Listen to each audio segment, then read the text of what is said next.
Alors, vous le disiez tout à l'heure, une expérience dans le cosmétique, dans le luxe, autour de marques, comme, Yves Saint Laurent, comme Lancôme ou Dior Parfum. L'expérience luxe, le e-commerce luxe, peut-il nourrir le retail et le e-commerce? J'espère.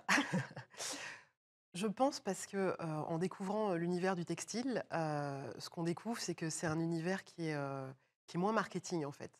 Et je pense que ce qu'on peut apporter en venant de ce type d'industrie, c'est justement le marketing, le discours produit, d'avoir du fond sur le produit. Donc c'est quelque chose qu'on travaille beaucoup aussi parce que souvent, le textile, c'est le style, c'est la mode, c'est beaucoup plus sur quelque chose de visuel qui est assez immédiat, en fait, et qui est assez intuitif. Mais c'est important aujourd'hui, encore une fois, pour se démarquer versus une concurrence, de parler de la qualité, parce qu'on est une boîte qui est très RSE. On est adossé au groupe Etam, donc on a des exigences extrêmement fortes. C'est important de rentrer dans ce storytelling-là, parce qu'il est vrai et il a une vraie importance, surtout quand ce sont des choses qu'on met proche de la peau. Donc c'est important aussi je pense, d'apporter ce discours produit, cette rassurance, qui est pas forcément, intuitive dans le domaine parce que justement, normalement, on est sur de l'immédiateté, un coup de cœur, un coup d'achat plaisir. Mais comme on rentre justement dans cette concurrence, c'est important, de se démarquer. Il y a aussi tout le côté expérientiel, image aussi, puisque, le site et l'application sont extrêmement différents, aujourd'hui par rapport à avant, parce qu'il y a tout ce travail qui est mené en collaboration avec la direction, d'avoir une image beaucoup plus stretchée. Donc ça va avec tout le travail qu'on fait autour de l'ADN de la marque et de la modernisation de la marque. Last but not least, il y a ce côté fond, justement, parce que souvent les marques de luxe apportent beaucoup de valeur avec des discours sur des sujets qui ne sont pas forcément des sujets commerçants. Ça nous paraît important, justement, d'expliquer les choses. Donc des choses, comme ce qu'on se disait tout à l'heure, qui sont des enjeux de valeur. On se propose d'être une safe place pour la génération Z en abordant des sujets qui sont parfois difficiles à être abordés dans son entourage avec des parents, etc.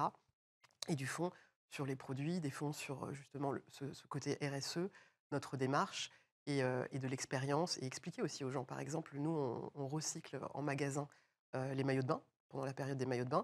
Le site web est le médium, parfait pour expliquer ce qu'on fait avec ces maillots de bain, sachant que là, on va rentrer dans la saison du bain, donc on va être beaucoup plus prolixe sur le sujet. Donc c'est important aussi de porter nos valeurs de marque, sur le site qui est avant même les réseaux sociaux, très certainement la première vitrine. Parce que certaines personnes vont sur Instagram, certaines personnes vont sur TikTok, tout le monde ira sur le site à la fin. Et aujourd'hui, on est dans une démarche de communication plus forte, justement pour passer nos valeurs et notre nouvelle image de façon plus forte en termes de médias. Il faut aller se battre avec nos concurrents internationaux très forts d'un point de vue capitalistique. À la fin, les gens vont se retrouver, quoi qu'il arrive, sur notre site à un moment, ne serait-ce que par curiosité, avant, vu qu'on a un gros maillage, avant d'arriver en magasin. Donc c'est important à la fois d'avoir ce relais, donc d'avoir cette consistance d'image que vous retrouvez énormément dans le luxe, mais aussi, d'accueillir ces gens qui sont venus par la communication et leur proposer autre chose. Donc de l'expérience, donc de la personnalisation, donc aussi, ce fond sur nos produits, sur nos valeurs et tout ce qui s'ensuit parce que justement, on est dans un univers où on est tout le temps en train de se réinventer, déjà pour, rester, j'allais vous dire, dans l'ordre du jour, voire, même en avant et en innovation, mais aussi où il est important de raconter ce qui se passe dans l'année, sachant que justement les temps sont très différents. On va rentrer dans l'été, dans le bain, qui est quelque chose qui est beaucoup plus fashion et qui est Mmh. beaucoup moins lingerie. Et puis après, ça sera la rentrée. C'est le moment où les gens ont des besoins, c'est très fonctionnel. Et après, on rentrera voilà, dans les Halloween et dans les Noëls, etc. Et justement, ce qu'on retrouve dans le luxe, justement, dans cette saisonnalité qui vient se distiller avec beaucoup d'expérience, de sur-mesure, de façon très customer-centric, c'est ça qu'on essaye d'apporter et de ne pas être juste un site purement commerçant qui relaie l'offre, des magasins, de façon complètement isométrique. Parce que l'idée, c'est aussi d'offrir quelque chose de plus sur mesure et de plus large, tout en restant consistant avec l'offre magasin, mais en s'adaptant au consommateur qui n'a pas Et oui, qui est pas f ça peut être le même, mmh, mais il n'a pas le même comportement. c'est sûr.